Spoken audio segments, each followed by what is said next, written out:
নবী করিম সাল্লাল্লাহু আলাইহি ওয়াসাল্লাম বলেছেন, কুল্লু মুসকিরিন খামরুন ওয়া কুল্লু মুসকিরিন হারাম।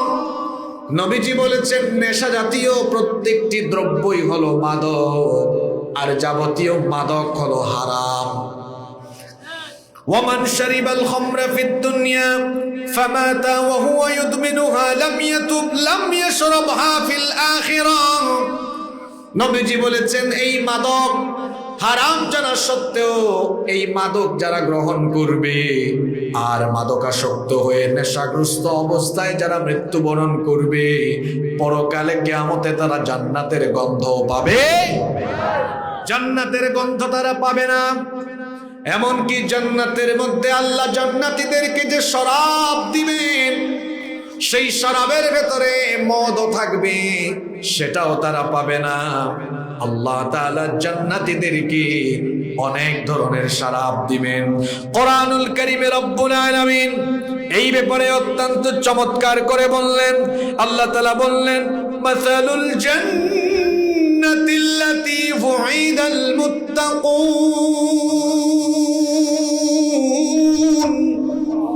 আল্লাহ মুত্তাকিদের জন্য যে জান্নাতের প্রতিশ্রুতি দেওয়া হয়েছে, সেই জান্নাতের উপমা হলো এমন, ফিহা আনহারুম মিন মাইন গায়রি আসিন। সেখানে আছে তোমাদের তৃষ্ণা নিবারণকারী সুপেয় মিষ্টি পানির ঝর্ণা। এক বোতল আর দুই বোতল নয়, জান্নাতের ভেতরে আপনি যেন তৃষ্ণা নিবারণকারী মিষ্টি পানি পান করতে পারেন। এজন্য আল্লাহ আপনার জন্য জান্নাতে মিষ্টি পানির ঝর্ণা দ্বারা বহমান করে রেখেছেন। সুবহানাল্লাহ। শুধু তাই নয়, আল্লাহ তাআলা আরো বলেছেন, ওয়া আনহারুম মিন লাবানিন লাম ইয়াতাগায়্যার তা'মুহু। এমন দুধের ঝর্ণা, যেই দুধের স্বাদ কখনো নষ্ট হয়ে যায় না। আপনার বাড়িতে আপনি গাভীর দুধ দহন করার পরে যদি আজকে রেখে দেন, দুধ যদি না খান, তো আগামীকাল কি দুধটা ভালো থাকবে নাকি দুধের স্বাদটা পরিবর্তন হয়ে যাবে? কথা বুঝেন নাই? ফ্রিজিং করলেন না, দুধ দহন করে রেখে দিলেন, আগামীকাল কি দুধের স্বাদ ঠিকঠাক থাকবে? এটা টক টক হয়ে যাবে। সময়ের ব্যবধানে এই দুধ এক সময় দধি হয়ে যাবে, ঘি হয়ে যাবে, মাখন হয়ে যাবে। কিন্তু আল্লাহ বলছেন, ও আমার বান্দা শোনো, জান্নাতে আমি তোমাকে দুধের যে নহর দিব, এমন দুধের নহর, যেই দুধের স্বাদ কখনো নষ্ট হয়ে যাবে না। শুধু তাই নয়, আল্লাহ তাআলা আলো বলেছেন, ওয়া আনহারুম মিন খামরিল লাযযাতিল লিশশারিবিন। সেখানে আছে মদের ঝর্ণা। এখন আপনাদের প্রশ্ন হতে পারে, হুজুর, দুনিয়ায় আল্লাহ মদ হারাম করে দিলেন, আবার জান্নাতে আল্লাহ মদ দিবেন, এটা আবার কেমন কথা? দুনিয়ার যে মদ, এটা হলো পচা, নাপাক, এটা হলো নেশা জাতীয়, এটা হলো হারাম, এটা হলো অপবিত্র। এটা গ্রহণ করলে পরে মানুষের বোধ শক্তি বিলুপ্ত হয়ে যায়, সেন্স ঠিক থাকে না, শারীরিক ক্ষতি হয়, নেশা সৃষ্টি হয়ে যায়। কিন্তু জান্নাতে আপনাকে যেটা দেওয়া হবে, এর মধ্যে কোনো অপবিত্রতা নাই, পচা কিছু নাই, নাপাক কিছু নাই, বোধ শক্তি বিলুপ্ত হবে না, শারীরিক কোনো ক্ষতিও হবে না। আল্লাহ তাআলা এজন্য কোরআনে কারীমে বলেছেন, লা ফিহা গাউলু ওয়ালা হুম ইউনজাকুন।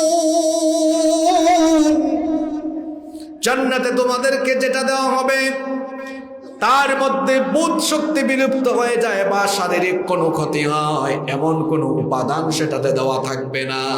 শুধু তাই নয়, জান্নাতে থাকবে ওয়া আনহারুম মিন আসালিন মুসাফফা। সেখানে থাকবে মধুর ঝর্ণা। 4 রকমের ঝর্ণা দ্বারা থাকবে, তো সেখানে মদের ঝর্ণাও থাকবে।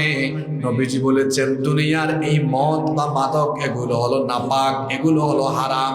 হারাম জানার পরেও যারা এগুলো পান করবে, গ্রহণ করবে, সেবন করবে, এরা জান্নাতের কোনো পানীয় পাবে না, এমনকি জান্নাতের গন্ধ তারা পাবে। রব্বুল আলামিন বলছেন, শয়তান তোমাদের সবচাইতে বড় দুশমন। শয়তান তোমাদেরকে জাহান্নামের পথে ধাবিত করার জন্য অনেক মূল মন্ত্র ব্যবহার করে। শয়তান অনেক রকম কারসাজি করে। শয়তানের যত কারসাজি আছে তার মধ্যে অন্যতম উপাদান হলো এই মাদক আর জুয়া। এজন্য আল্লাহ কোরআনুল কারীমের 5 নম্বর সূরা সূরাতুল মাইদা এর 90 নম্বর আয়াতের মধ্যে বললেন, ইয়া আইয়ুহাল্লাযীনা আমানু ইন্নামাল খামরু ওয়াল মাইসিরু ওয়াল আনসাবু ওয়াল আজলামু রিজসুম মিন আমালিশ শাইতান ফাজতানিবুহু লাআল্লাকুম তুফলিহুন। আল্লাহ তাআলা বলছেন, ইয়া আইয়ুহাল্লাযীনা আমানু, হে ঈমানদারেরা। সবাই একটু গলার সব শক্তি গলার মাঝ বরাবর বলেন তো দেখি, আমরা ঈমানদার না বেঈমান? এটাও জোরে বলতে পারলেন না। আমরা ঈমানদার না বেঈমান? আল্লাহ আপনি সাক্ষী থাকেন, আমরা ঘোষণা দিলাম আমরা ঈমানদার। আপনি আমাদের ঈমান কবুল করে নেন, বলেন আমিন। আল্লাহ আমাদেরকেই বলছেন, ইয়া আইয়ুহাল্লাযীনা আমানু, হে ঈমানদারেরা। ইন্নামাল খামরু ওয়াল মাইসিরু ওয়াল আনসাবু ওয়াল আজলামু, নিশ্চয়ই মদ, জুয়া, ভাস্কর্য প্রতিমা এবং ভাগ্য নির্ণায়ক তীর, রিজসুম মিন আমালিশ শাইতান, এগুলো হলো শয়তানের কারসাজি।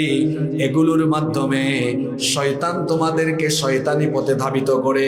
সুতরাং ফাজতানিবুহু, শয়তানের এই কারসাজি থেকে বেঁচে থাকো, লাআল্লাকুম তুফলিহুন, তাহলে আশা করা যায় তোমরা সফল হবে।